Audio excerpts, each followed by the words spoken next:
And now, the moment that many of us have anticipated. As we embrace this special occasion, we are incredibly privileged to welcome a true living legend to our stage, Mr. Peter Wright.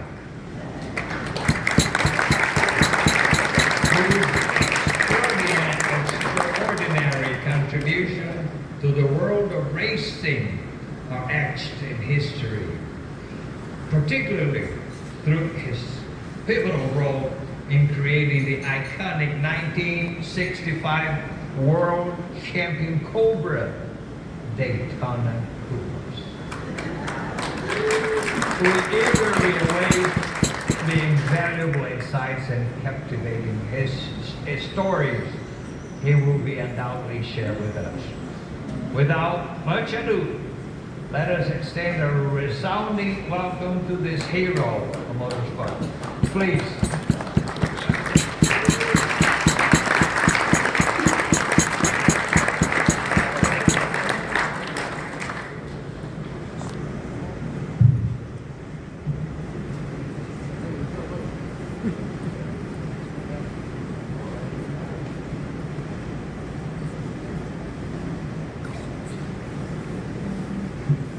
What an honor, really, to come to such a group. I've spent the day talking to a lot of you out there admiring certain cars. You need a little more sound back there?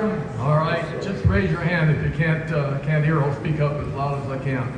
Say again, it's such an honor to speak to such a group that are so knowledgeable and care so much about automobiles, especially the older cars. And I really began to understand this myself as a designer, began to look back in the history of what went on, and in working with various different design groups all over the world. You know, I started when I was 19 working for General Motors for Bill Mitchell, and designed the Corvette Stingray there. And that was just an incredible story in itself, and I don't want to get into that, but having the opportunity to work at the very top of the industry at that time, and then having as an opposite to going over and working in Italy and building some really remarkable specials over there on little tiny shops with a great Italian craftsmen and beautiful cars and stuff. I worked with the Japanese, and I've worked with the English, and I've worked everywhere in the world with all kinds of designers and stuff, but the main thing that you find is this incredible passion for the group that is putting something together. So it's been interesting to me to look back and see where a lot of this came from, because the farther you get into the world of design, the more you begin to understand why people do things. And I specialize primarily in working for Carroll Shelby when we went over to run in Europe really for the first time on a big American team. And there were just like half a dozen of us. I mean, this is a little tiny little group with very little backing, and we went over to run against the factory Ferrari team, the Jaguar team, the Aston Martin team, and of course Ford Motor Company was putting up millions of dollars into building their own cars. But everybody that was in this, every group had a certain passion of what they were doing, and I wanted to reflect on some of that and show you some of the things where it started, you know. So if we look back as early in the early 1900s, you can see that people were already thinking, how do we get through the air faster? You know, it's just, you can see that you don't have all this, you know, crude stuff underneath, but somebody was thinking at the top, you know, how can we go, because it's starting to get speeds of, you know, 60 miles an hour, and beginning to feel that wind that was slowing him down. So that was the beginning of it. Again, this is a very important race because this was the very first big city-to-city race, Paris to Madrid in 1903. And people were so unfamiliar with automobiles at that time, of course, that they didn't know what was going. And they killed so many people that were walking out on the street looking, because there would be crowds and crowds. and they keep stepping out in the street and they kill so many people. They stopped the race halfway before it happened. So that was sort of the bad start of racing, because people just didn't understand automobiles at all, and the speeds these guys were developing at that time were just incredible. 60 and 80 miles an hour. It was just fabulous, One of the great inventions that I think, that if you look at that little Cadillac out there, 1908 Cadillac. At that period in time, nobody really knew very much about automobiles. Everybody was trying something different. But one of the great things that went on in the thing was we had a race from New York to Paris. Now, if you can imagine, when you drove just a few miles outside of New York City, there were no more roads really. There were some paths and a few roads, but not very much really. You had to find your way across the country, and there were no signs, no fuel. You had to work all of this stuff out. It was very, very difficult. And then you had to get across the Pacific somehow. They'd originally planned to go clear up into Alaska, hoping that it would be frozen across the Bering Straits up there and go across there. It turned out they couldn't get across, so they had to take a boat across and then land on the shores of Russia and China and go all the way across this area that nobody'd ever been on. Absolutely incredible. So the determination of these people, and to build a car in 1908 that would traverse the most incredible places in the world all the way to get back into Paris. Just absolutely fabulous. So you see again, here's what's happening. People are beginning to see, how can we be a little smoother going through the air? So you can see the early chassis underneath, but there's a real direction here in automotive design. And you have to understand that people at that time, of course, if they were wealthy and had an automobile, they wore a top hat, so they had to have lots of clearance going in. So again, some of the shapes that came up from the early designs, this is the Opel egg, and really a very, very advanced car. You can see early 1912, so that's fabulous. To think of that people were already thinking about this sort of thing. But this is one of my favorite things. The Italians at one period, of course, were really, really way ahead. They were thinking of how do we get through the air a lot smoother. And I think we always have a whole period of the Italians were way, way ahead. I had such a pleasurable experience going over and working with Italy, with the craftsmen there, building some race cars that we ran in the FI races in Europe. And the thing that I enjoyed most was working with the Italians, even though I couldn't speak Italian and they could barely understand what we were trying to do, but there was a mutual understanding and communication of what was going on with lines. And it was very interesting because cars that I designed here, of course, in the United States have very sophisticated plans with all the views on them and all the measurements and everything. And I took all those over to Italy, expecting to have some sort of ability to transfer these drawings into something that resembled an automobile. And I got there and it was total blank, because everything that I had done, of course, was in inches. Everything that they did was in millimeters. There was no way to convert it at all. And they just looked at my plans and said, "Don't worry, we got it handled." They put one of the workers on a bicycle. He went up down to a local construction site and came back with a big roll of wire. And they sat down and they duplicated the entire chassis shape in wire with a little spot wonder and did it all by eye. And they were just right on. These guys were so fabulous to work with because they had the heart of the design, understanding what was going on. So there was an understanding there of the overall basis of the design. One of the great guys, again, we start looking at what was going on at this time.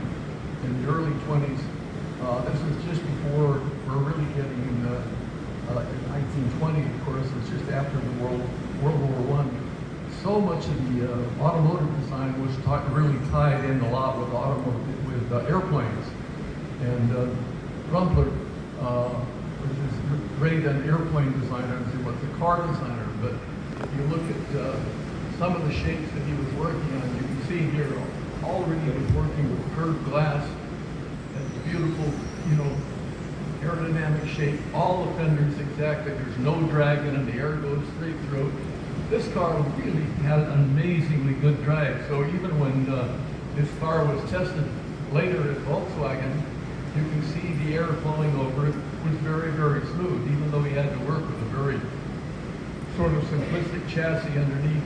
The thinking was already there. How do we get air over this car as smoothly as possible? So everybody was thinking, whether you were French or you're English or German or American, whatever was going on, everybody had an idea of how to solve the problem and make it better.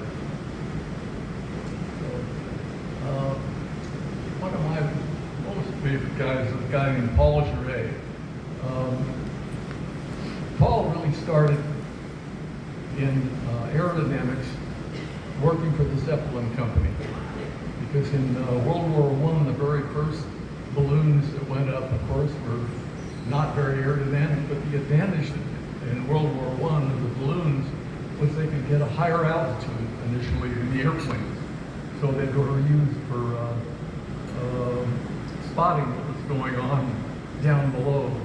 But they had to be able to sort of move around because the aircraft were improving just by week. We're getting better and better all the time. So Grube, in working with the Zeppelins, you can see the comparison that he went into to work with. You can show that next.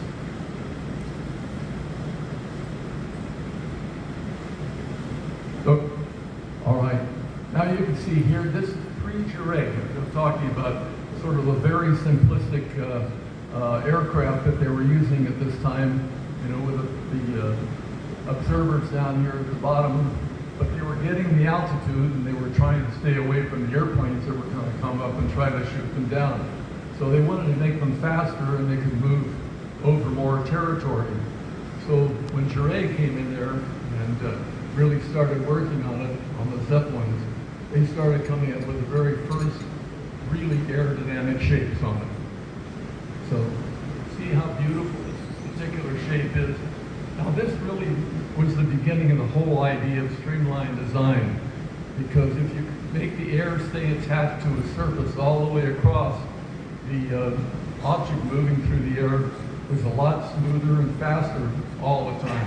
So these Zeppelins became more and more sophisticated. Finally we had, of course, Grube, Hindenburg, disaster and stuff that really stopped Zeppelin design. But they were, of course, flying down to South America and across the Atlantic and back and forth. Huge. They were almost like airliners at that time. So that really influenced a lot of what was going on in automotive design. So you can see from what he did on the Zeppelins was to transfer it into the automobile, again getting this very, very smooth type of shape, which we called at that time streamlining. We didn't know at that time, and found out much later, that that was really not the best way to go, but that's part of the story. But anyway, you can see how beautifully that particular theory was going at this time. This is 1923. Now look at what we were doing in 1923. That's even before Model Ts, the 27 or anything like that. It's just incredible that these guys were so advanced in their thinking and what was going on in the design work. These cars, again, the French were way, way ahead of everybody in many respects from an engineering. I had a chance to really do a little bit of study with the French and figure out what was going on. But some of the best cars were both designed by Voisin, and who was an aircraft manufacturer, again, in World War I. He was the very first guy to build aluminum-clad airplanes. All the airplanes at that time were covered with fabric and dope. And of course, they didn't have any hangers; they couldn't protect them from the rain or whatever. So Voisin's all metal aircraft were really way ahead and changed aircraft design completely. And of course, he transferred that into his automotive work as well. And you can see how low they were setting down on the cars, again, to get as smooth a shape on it as possible. So the thing that we should really look at on this next slide here is look at how low this guy is sitting in this car. I mean, these guys were really getting into the feeling of building race cars at time to get the center of gravity down and the minimum amount of drag on it. So there were some beautiful automobiles, and again, everybody was thinking, how can we go faster and smoother and more efficient all the time? So it was great to look at all these great designs that were going on. It was so interesting that one of the cars that was designed that was really so influential in American design actually came from Peugeot. There were some young mechanics that agreed that they could make a better automobile than the factory was going on at Peugeot, and they convinced the president to let them go off in a private way and they could build and design their own car.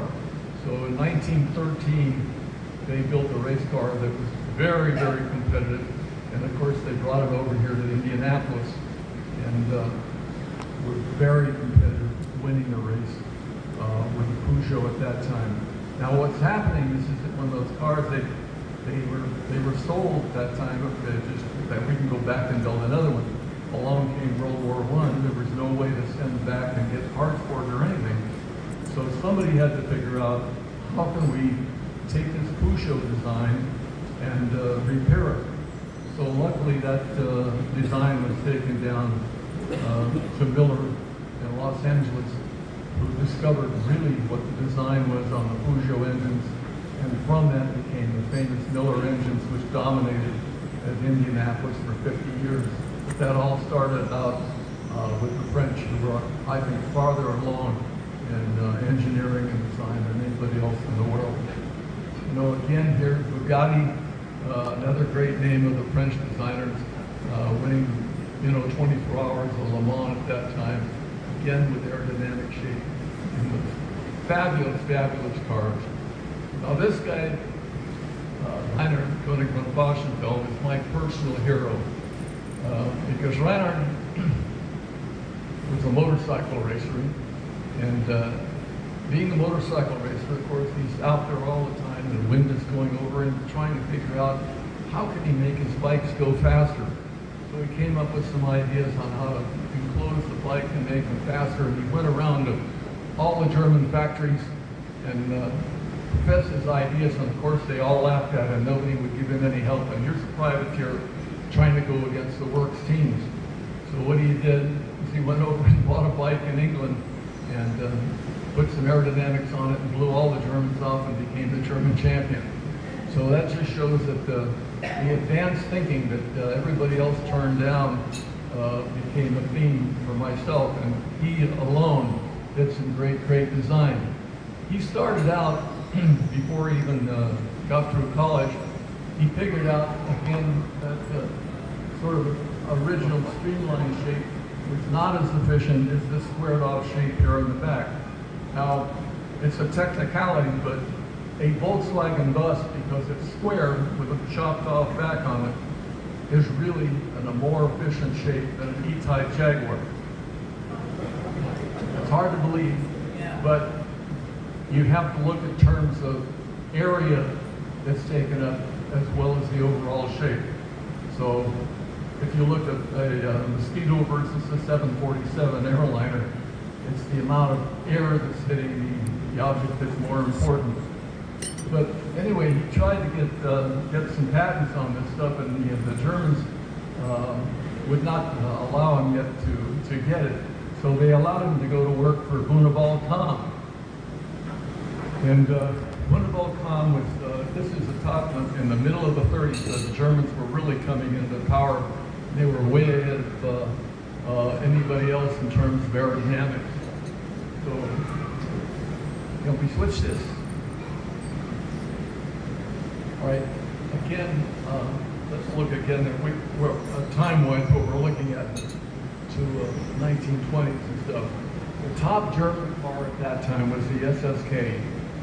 Now, they were very, very proud because mechanically the car was so fast and so strong, and it didn't really matter how good the aerodynamics were on the car. They were just superior in every way of going.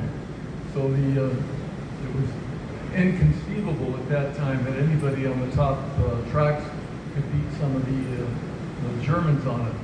But there was, again, my friend König von Waschenfeld felt that he could do a better job, and he went to one of the top race drivers and said, why don't we take that chassis and put a better looking body on it? Not something that was aesthetically beautiful, but something that was more efficient.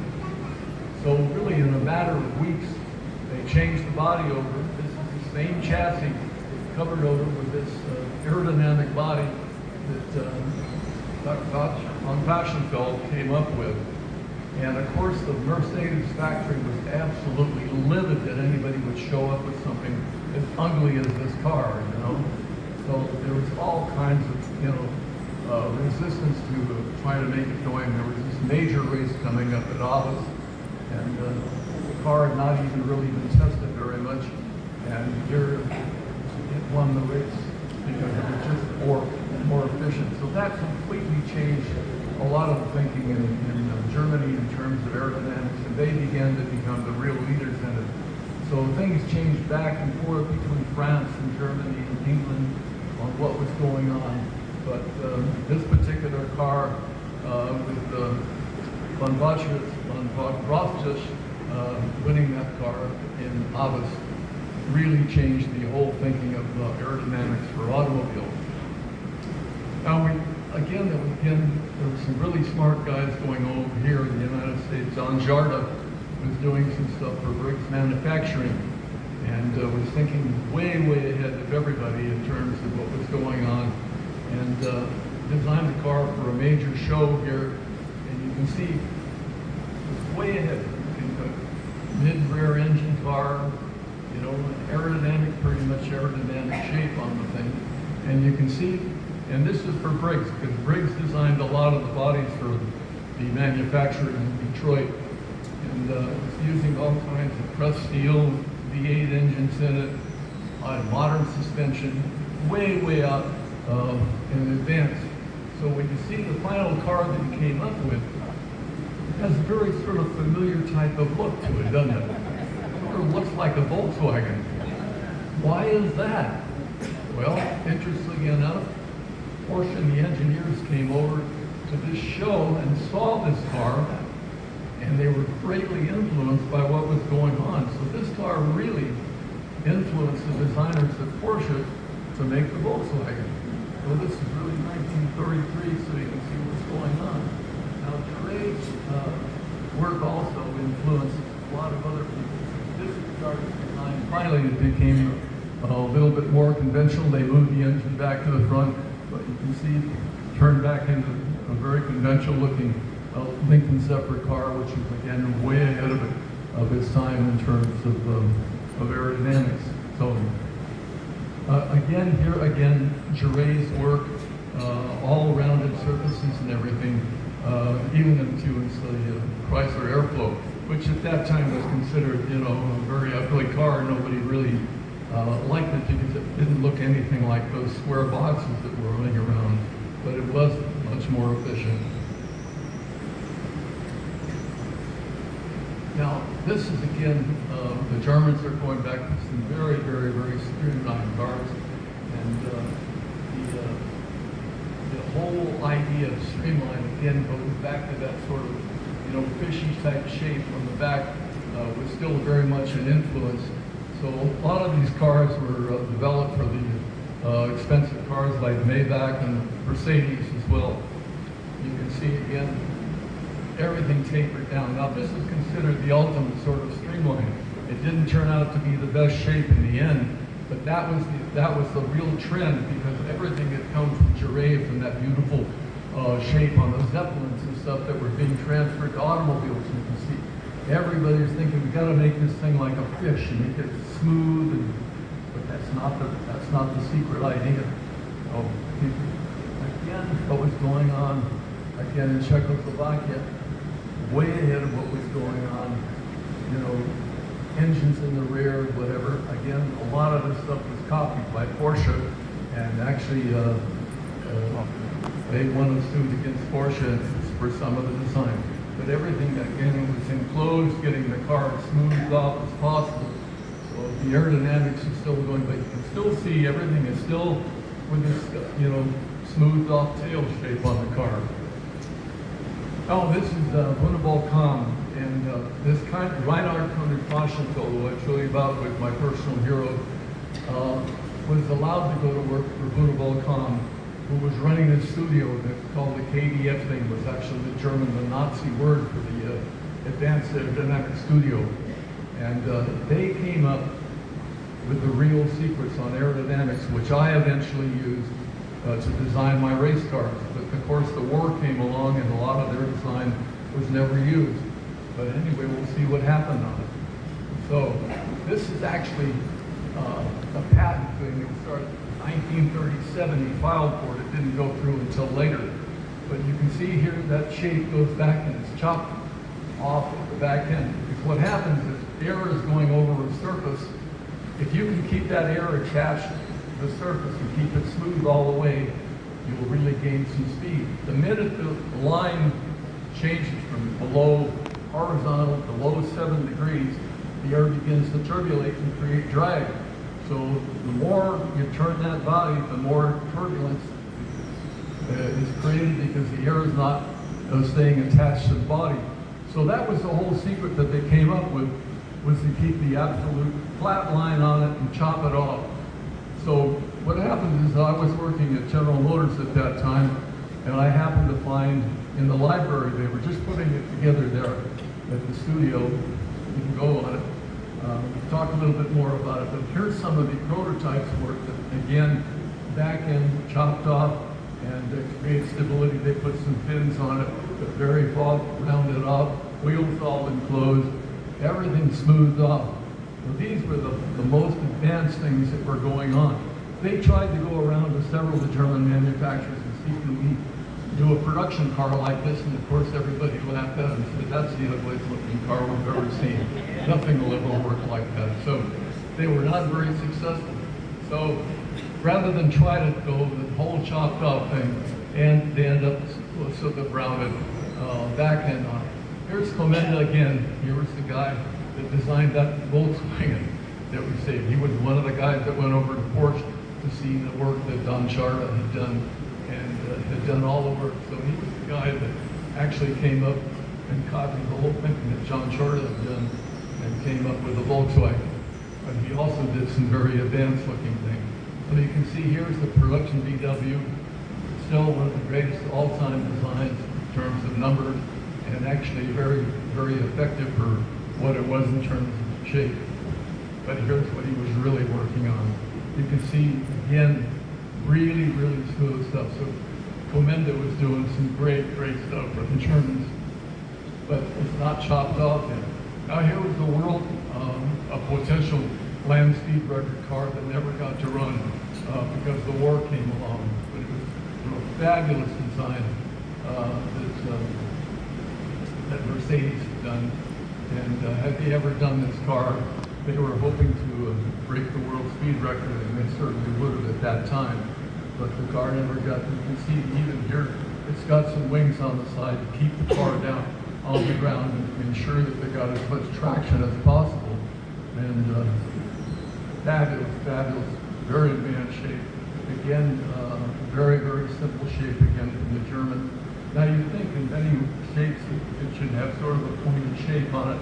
That was the wrong way to go, because what happened is if you had a pointed sort of shape in the front, the lower part of the point, air would get underneath and it would raise the front end on the car. And this is sort of what I do when I was working for Bill Mitchell on the Corvette. I kept trying to influence.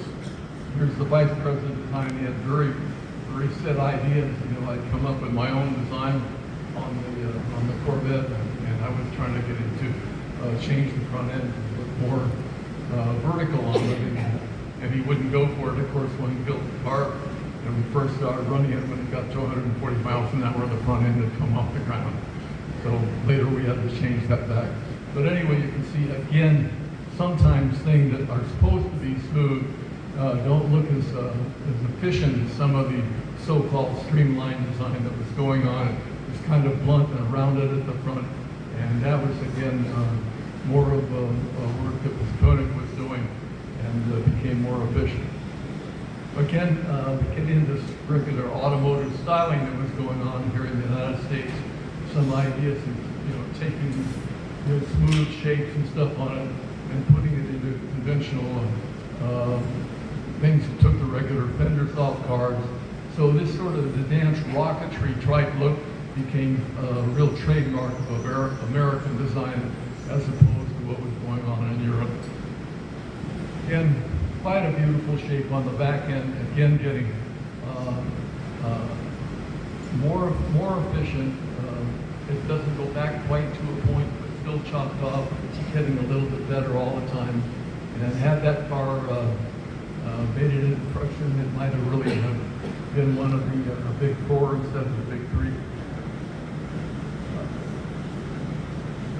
The rise of Ferrari's importance came about because of their win in 1948 with Luigi Chinetti, who drove actually about 23 hours straight on his car. They had to have two drivers on it, but Chinetti drove the car and won the race. And again, you can see that the aerodynamics are getting very sort of a blunt front end, not sort of that rocketry shape thing that was going on in the United States because they didn't understand really what was going on. But that was the thing.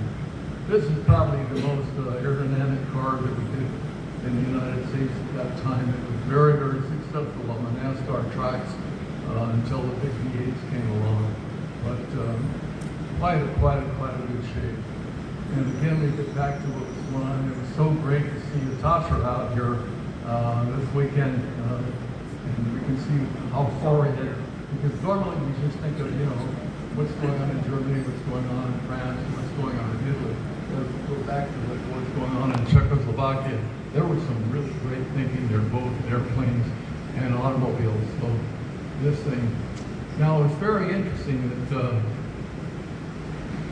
Briggs Cunningham wanted to go over and race in Europe. And of course, if you understand what the classes are in racing in Europe, you have two different classes. If you've never heard the word homologated, it means that a car to run as a production car, you have to build a certain number of cars to be qualified as a production automobile. Or you can run in the prototype class and you can take anything and build one car or whatever on it. So there are two different classes that are important. And the GT class, which is the Gran Turismo production class, is really the most important to the public on it, because that's the car that you can go out and buy on the street. So Cunningham said, okay, we're going to take a production car and go run in the most famous race in the world. So he bought two Cadillacs. He took the body off one, and he went to the top aerodynamics, factory in the United States, and built another version, which was exactly the same chassis underneath. So this car sort of ran in the production class, and then he built also one that put an aerodynamic body on it. Very strange looking car. So there you go. And you can see that's sort of a reverse shape on it. So again, a wedge a little bit and then chopped off at the tail.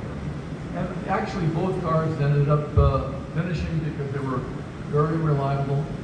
But the fact is it was the very first time that really an American had gone over to run the 24 hours of Le Mans. So we're beginning to really understand what the importance worldwide was in winning at Le Mans, the 24-hour race over there. So Cunningham sort of devoted a lot of his history into racing, not only in sailboats and everything else, but building these incredible cars and then actually building cars of his own with a very new advanced design. But he ran a team of Corvettes over there as well, and was reasonably successful on it. But the most important thing is that it was showing that the Americans could go over to Europe and be competitive with them. Because in the United States, we didn't have this type of racing. They had long, beautiful roads all around the country and raced from city to city or point to point.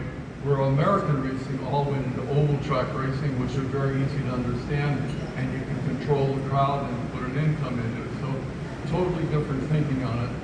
But if you see the two stripes on it here, it's interesting that all came because every international race, if you run at AACA, you had to run at that time with the colors of the national country that you were from. So all the Italian cars were red, the British cars were green, the German cars were white or silver, and the American cars was assigned white with blue. So this was really an interpretation of two chassis main spars on the bottom, and then the white body over the top on it. So that was the interpretation that we came up with, and that became the American racing colors, and we could see those colors again when we built the car for Shelby. So, the next slide, please. Again, really top aerodynamics. One of the most beautiful cars ever designed in the United States. And it was interesting because when this car was designed, it was so radical, and they went to management at Studebaker, and of course they had this beautiful coupe on it. The management, of course, said that we sell mostly taxis and sedans and stuff, so let's design that car as a sedan, and we'll make a few of these coupes here, to see if there's some interest in it. Well, that was a really tragic mistake on it because they didn't sell any four-door sedans, and everybody ended up wanting this wonderful car on it. And there was so much handwork on it that they were a financial loser. That was one of the things that really put Studebaker underneath. But again, great aerodynamics. The Germans, again, are way ahead on it. This is a little, 1100 and 1500 cc cars that were very, very successful at Le Mans. Again, that race comes up more and more important all the time. The British, of course, didn't have the horsepower that was available to the Italian Ferraris or Mercedes cars or whatever. So they were working with little water pump engines and stuff. So they, again, Mike Costin was an aircraft designer and designed these very, very aerodynamic automobiles on it, and they were very, very successful, again, running these cars at Le Mans. So this is where I went to work at when I was 19 years old. It's fabulous, fabulous campus. The whole thing, everything beautifully designed by Earl Starman. And this is where I found in the library these papers that had been written in German that covered all of the work of this Reinhard von Paschenfeld that I introduced you to a little more before. It was the motorcycle racer who was so successful. But anyway, these papers were just mimeographed in there, and they were all in German. I really couldn't understand the German, but there was enough graphs in there and showing some little details on his pattern work on the efficiency of this shape, this square shape with the chop valve thing, which was far, far more efficient than the fish shape that went back to a point. So I used that, a lot of that, in proposing my design for the Corvette for Bill Mitchell on it. As you can see on the video on this is 1957, and I'm designing a car for 1963. It didn't come out. So you can see the 63 is in that. The problem is it had too much of a pointy tail, a pointy nose up here. And I was trying to get that down in here and block some of this off, but I couldn't get Mitchell to believe me on it.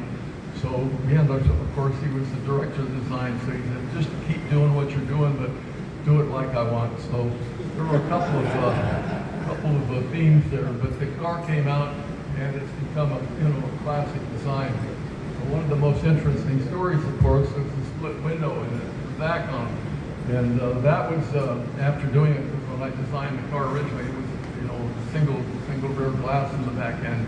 And Mitchell came into the studio and told the clay model, he said, I want you to take a knife and just run it right down the back of that window there.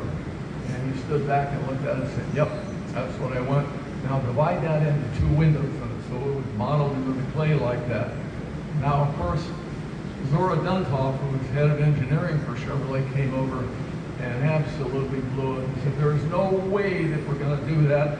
You can't see out of the back end on it. And Mitchell said, that's the way I'm going to do the car, and you can go back over to engineering and do the chassis on it, but I'm going to do the body this way. So Dunthoff was infuriated that he was being told how to design what he thought was his car, and of course Mitchell had thought it was his car. So they finally had to go to Vice President of Design, and sat them both down and said, okay, Bill, we're going to get your design, but you're only going to get it for 1 year, and then we're going to do it like Zora does. So that's what happened on it. About this time, I had gone back out to California from GM and began working for Carroll Shelby, and who was his first employee, and had a lot to do with the development of the early Cobras. And again, you can see the windshield here again is really raked down on it. They're normally up there. And so it's a production car. We built a number of these cars, so they qualified. We homologated. You had to build a certain number of cars to be homologated to run as a GT car. And so the car was very, very successful in the United States because it was very lightweight, had a lot of horsepower, and we won every race in 1963. Just got his very first little bit of help from Leon Coca at Ford, and it was just pocket change, really. He didn't even, Coca didn't even have to go to management to figure out if they were going to give a little money to Shelby. So that's where we started working for Ford Motor Company on the thing, and Carroll could see that was really a lot of potential to have Ford Motor Company behind it. So I was trying to talk Carroll into going over to Europe, and I said, you know, if we take that chassis and put this body on it with this chopped off looking tail on it, I said, we can go over there and win. And he just laughed. He said, are you kidding? He said, where do you get those ideas? And I had to explain that all of the stuff came up in the 1930s. He said, look, if somebody designed something in 1930 and nobody's used it until now, it's obviously not very good. And I said, you don't understand. Nobody in the United States understands European road racing. You know, if we build this thing, it will be fast. I'm telling you, you wouldn't believe me. So I'm trying to talk to him. In the meantime, in England, the guy over there, next slide, please.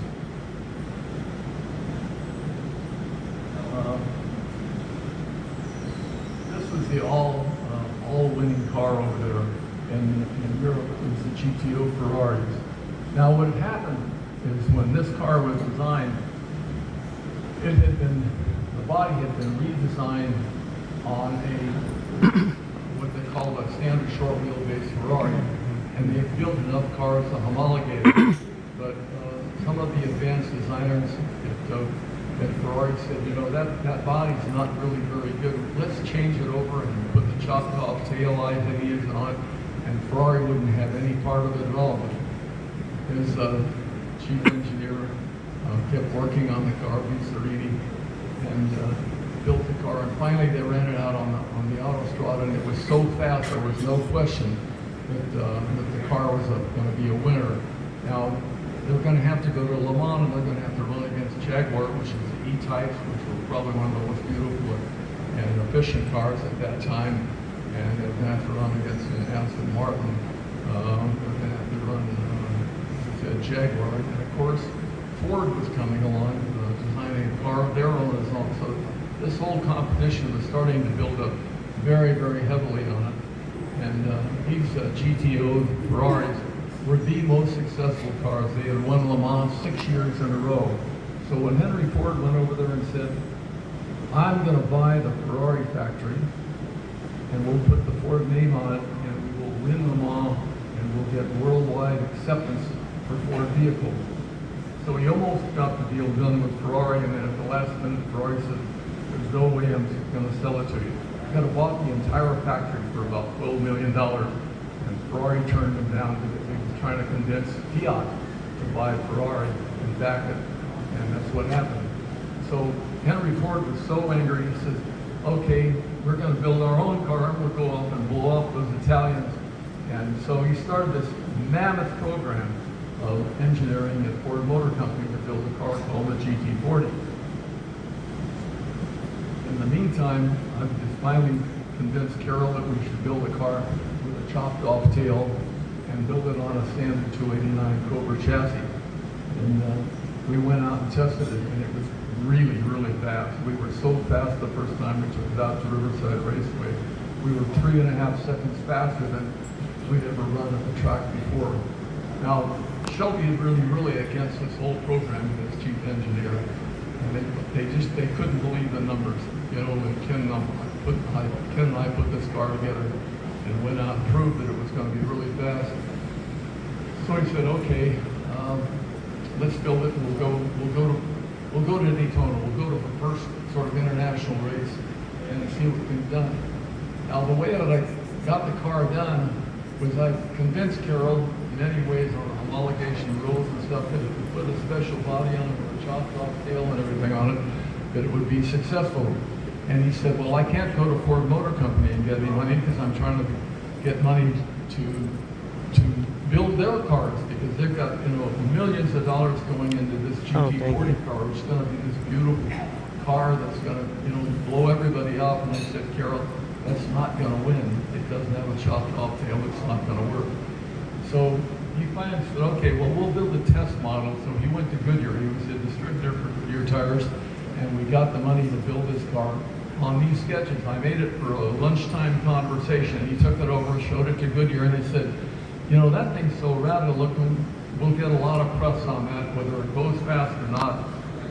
So that the whole thing was built on the idea that it would get Goodyear a lot of press, and of course, when we first ran it, it was very, very successful.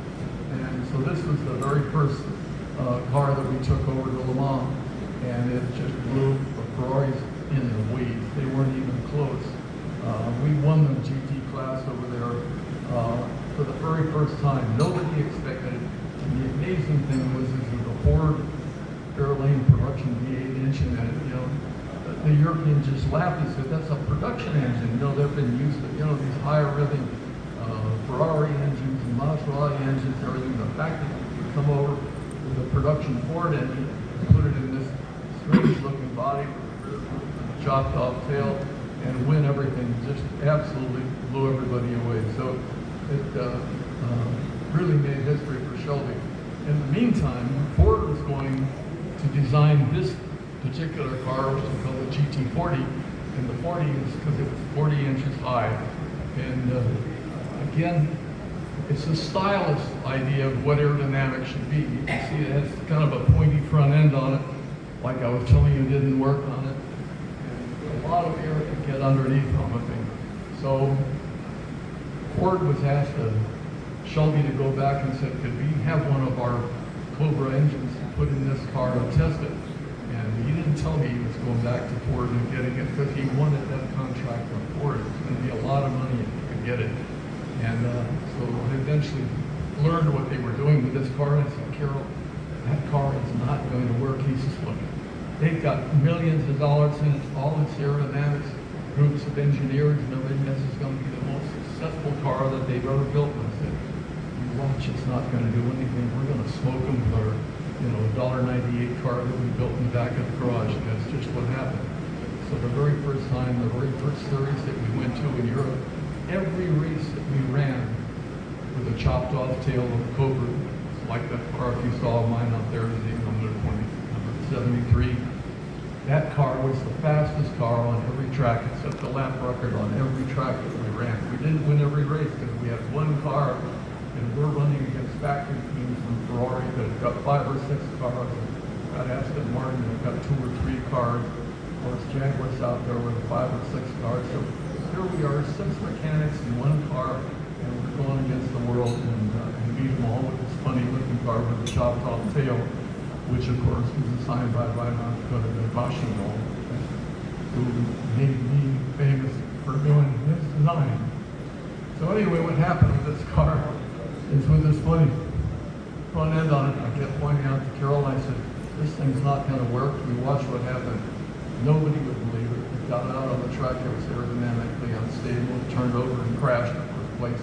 They ran headlong on. Both cars crashed for instability, and we won the race. So that was the Ford story that didn't work.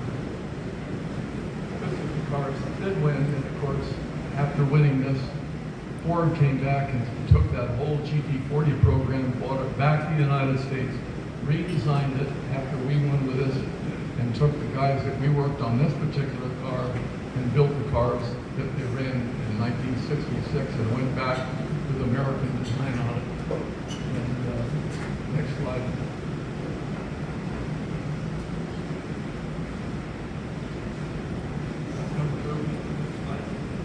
All right, so this is the car in 1966 that they won with. It's got a chopped off tail, it's got a big engine, it's got all the things that we told them that they needed to do with that GT40 and converted it back and made it a winner. So Ford got his win, beat Ferrari in the prototype class, and changed automotive design. So this is the current state of the art today. Gordon Murray is probably the best automotive engineer in the world, and his cars with his engines and stuff have also done very, very successfully. But this is his current shape, and it's the most successful car that has ever been done. And it's very interesting because it's got a sort of a vacuum cleaner in the back end that sucks it down on the ground so that it won't lose traction. But again, it goes back that same sort of shape and chopped off back end on it. So that's sort of the beginning of 1900 to 1926, and then we can have dinner.